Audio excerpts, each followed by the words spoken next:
Hello. The temperatures has been going up in the Baltics, not only weather-wise, but also in our relationship with Russia. We have been accused of supporting Ukrainian drone attacks and denied it. And then a few weeks ago, Russia presented what it calls a review of human rights situation in certain countries. And it does it together with Belarus. And we couldn't say that those are two countries with a great human rights record, but in presentation of this report, Russia stated that Baltics are preparing to deport its Russian population. So we've heard these things before, but this time we're taking them a bit differently. And to discuss that today, with me in studio is Holger Roonemaa from Estonia and Delfi. Tere, and Hi. Indre Makaraityte from Lithuanian public broadcaster. And together with Rebaltica, they recently did a story about what is called Russian lawfare against the Baltics. So let's jump into it immediately. Holger, can you tell us briefly what is the Russian lawfare and what was the story about? Well, basically, ever since Russia initiated or launched its full-scale invasion into Ukraine, they also started preparing long-term project or goal to sue the Baltic states in the International Court of Justice. The basis for that case that we are preparing is that allegedly we all here, Estonia, Latvia, Lithuania, are discriminating local Russian language people. And Russia has figured out that there is a specific United Nations Convention against discrimination that they believe that we are violating, or I even don't know if they believe, but they want to use it as an excuse to tie us into the international court for what experts say can last up to 10 years. It would be 10 years that Russia would be able to go around and then beat the drum that we all here in the Baltic countries are Nazis. We are persecuting local Russian language people. We are as awful as Ukrainians. And what the Latvian intelligence says is that this can even be a step towards reasoning for something more aggressive, like it can be turned into a justification for some kinetic action against us, let's say. How is Lithuania taking this? Because when I was reading the story, I was thinking, okay, Latvia and Estonia has rather large Russian language population, like a quarter of the inhabitants. You have less than 5%. I mean, what have you done? That's a challenge for Lithuania, because for many years we have been thinking that we do not have problems with the Russian population. Latvians and Estonians, they have, but we don't. But this is already a new reality, that we have already started having problems with the Russian minority.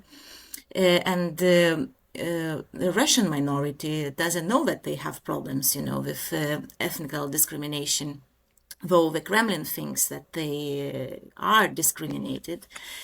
Of course, our situation is a little bit different than in Latvia and Estonia. We do not have Russian parties. We do not have aggressive Russian minority. Yes, there are some people who are openly pro-Russian, but mostly they are not ethnically Russians. They are Lithuanians. But in the plans of Russia, of the Kremlin regime, they point some different things than in Latvia and Estonia. The first thing is that we somehow, discriminate Russian language at schools.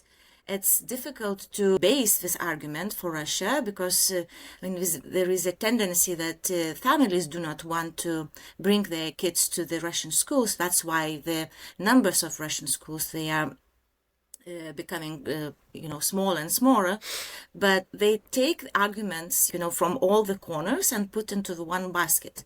Another thing is that, they always point to the kind of, heroization of Nazism, of our partisans. They kind of call them Nazis, despite the fact that they are fighters for our independence.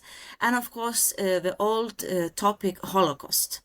they put it into the same basket, and in one of the notes we see that they even, talk about our politician Žemaitaitis, who has been, very vocal anti-Holocaust denier, and they put it as an argument that there is a discrimination of Russian minority. So it's a bit different situation, but at least, somehow, they take every single bit from the our Soviet history that we would like to kind of, to forget and to call as a crime of the Soviet regime. They put it, and they think that everything what is done in Lithuania is discrimination of Russians. I think that's a very relevant point that you're bringing here into the reference to the Soviet Socialist Republic states that we were forced to be, or of the occupation time that we were under for 50 years.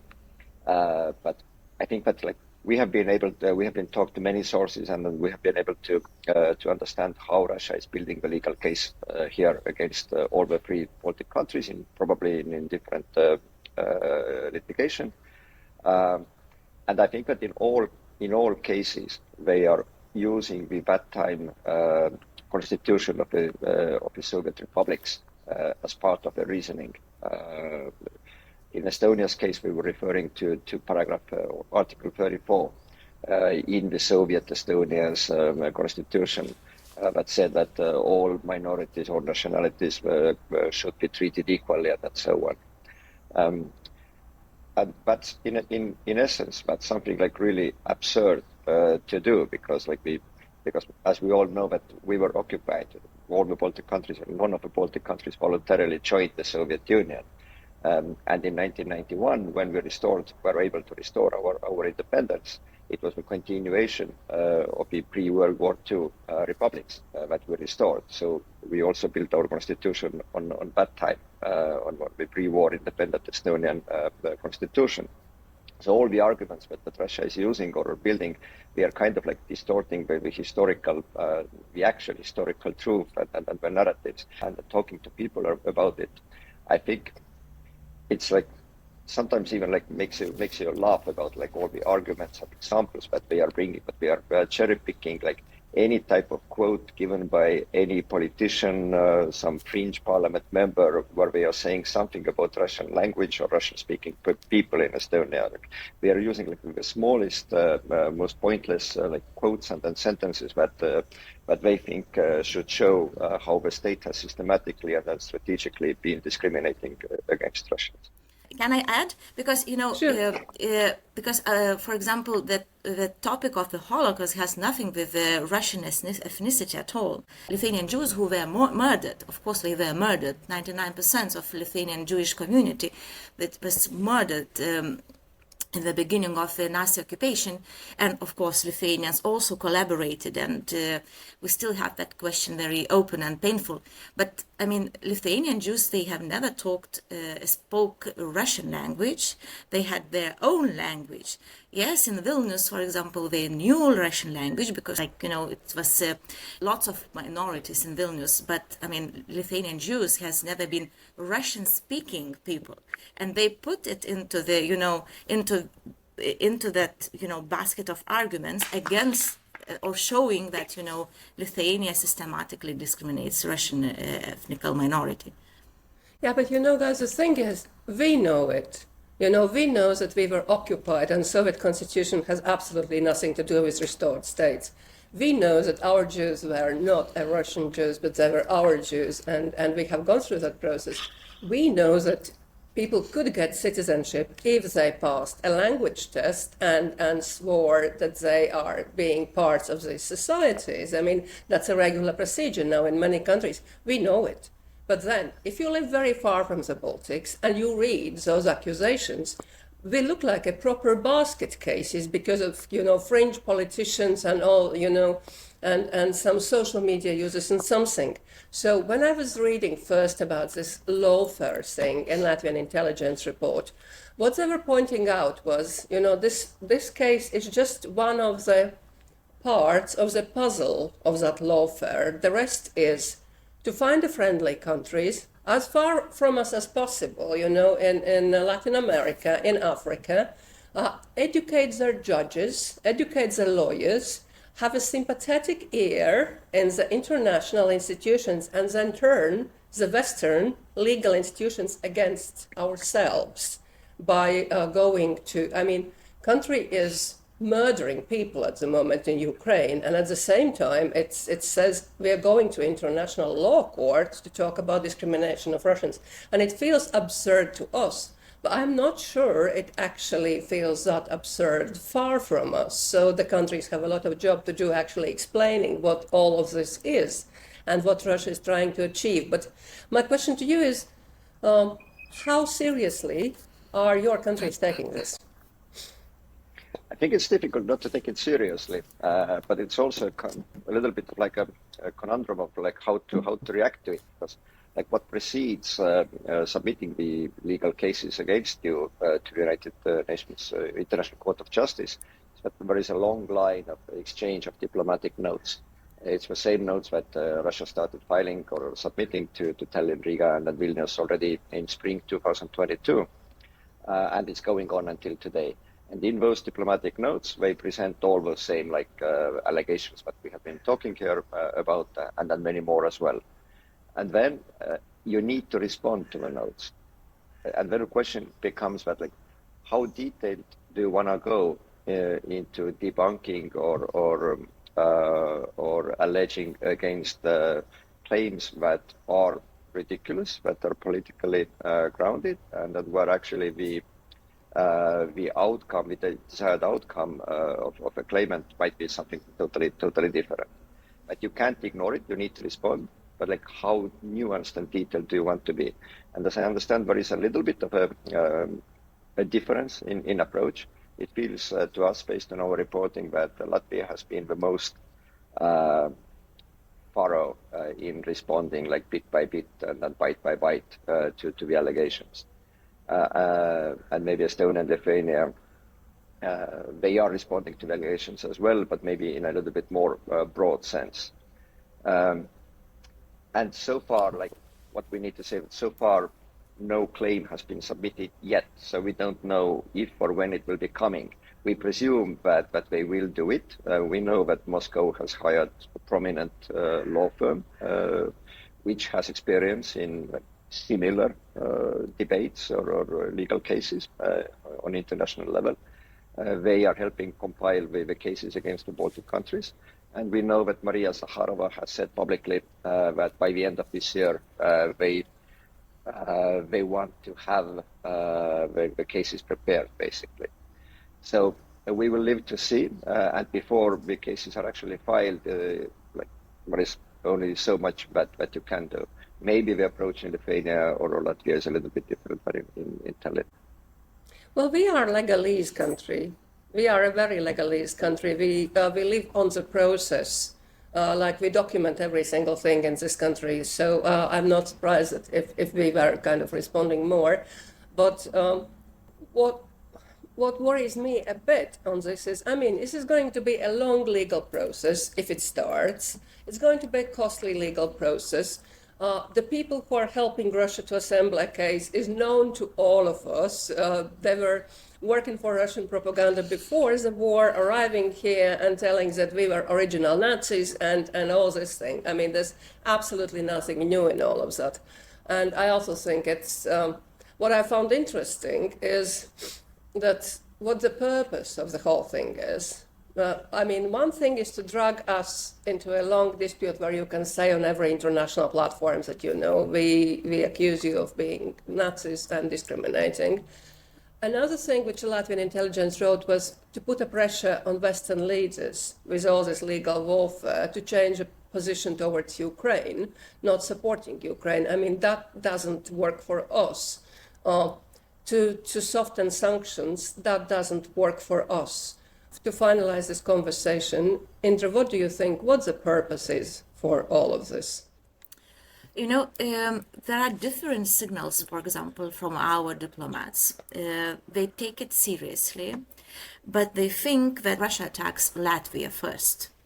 because this is the weakest part in the chain, and it has probably the biggest amount of problems with Russian minority.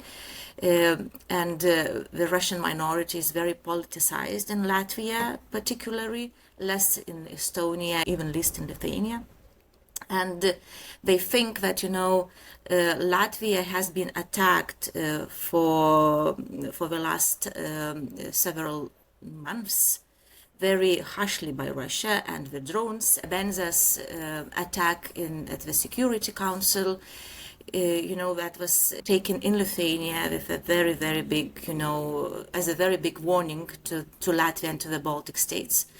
And there is, what we call you can't believe that Russia might attack the Baltic states, but these things, they show that it's preparing. And it might be like in Ukraine, that Ukrainians, they didn't believe that the war, that kind of war, could be launched by Russia, and that Russia could attack, so severely Ukraine, but it happened.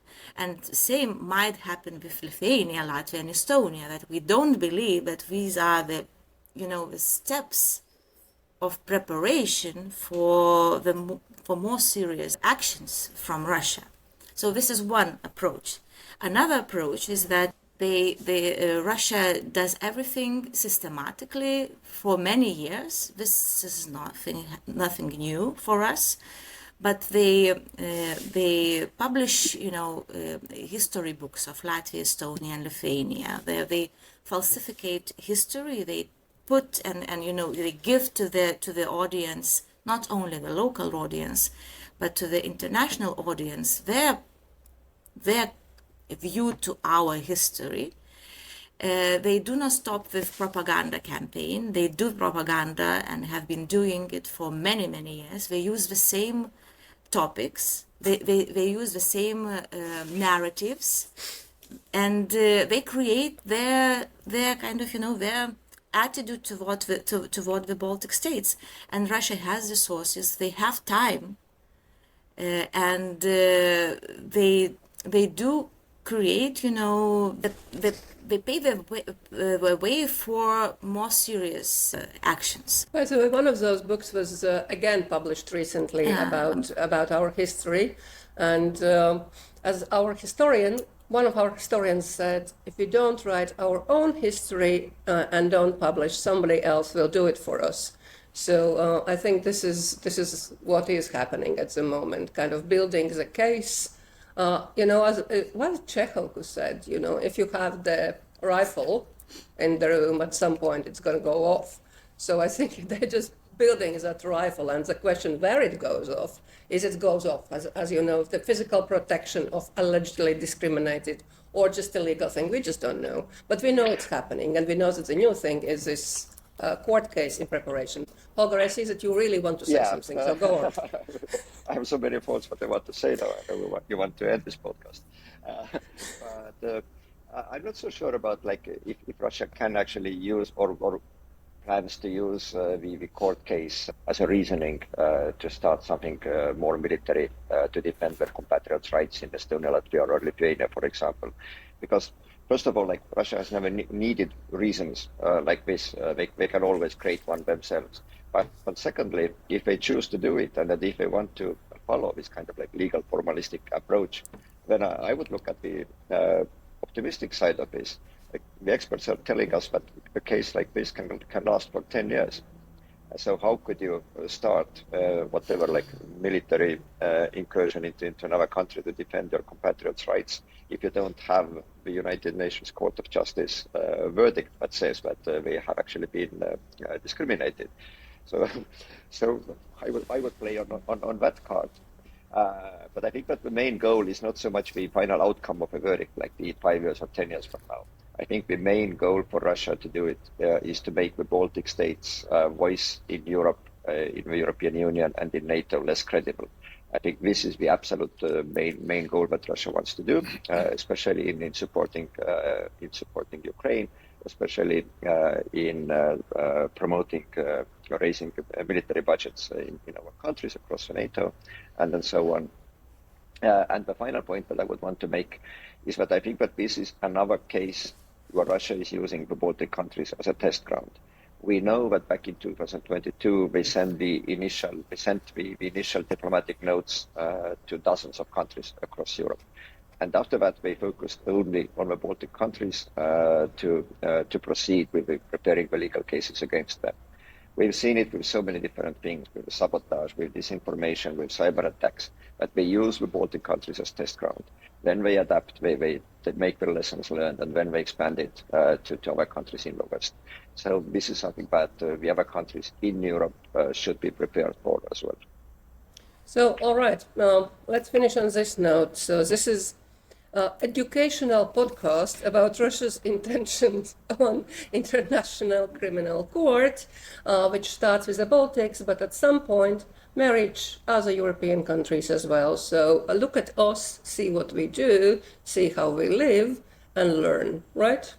Thank you very much both for being with me this morning and for doing a joint investigation, which you can read in English, both on Rebaltica's page and in Holger's newsletter, Baltic Flank, and also in all our local languages on all our platforms. But we did this in English, so when you hear about Baltics discriminating Russians or being sued, you know what this story is about. Thank you very much, and I hope to see you both very soon again.